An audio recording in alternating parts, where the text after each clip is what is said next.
Good day mga kanegosyo. Magninegosyo ka ba at naghahanap ka ng physical store sa mall pa yan, sa maraming tao pa yan, palengke, foot traffic pa yan, para magnegosyo? Mga kanegosyo, huwag mong itutuloy. Much better na simulan mo online yung negosyong naisip mo kaysa kumuha ka ng physical store.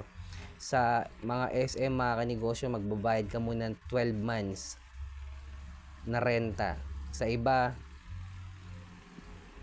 1 month deposit, 3 months advance, tas nalugi ka lang. Bigay mo na lang yung pera mo sa nagpaparenta mga kanegosyo. At kung iisip ka magsimula magnegosyo, mas okay na simulan mo yan online kaysa kumuha ka ng physical store ngayon mga kanegosyo. Tatrabahuin mo pa rin yung online. Sa online na ang trabaho ngayon. Kaya kailangan natin gumawa ng original content mga kanegosyo.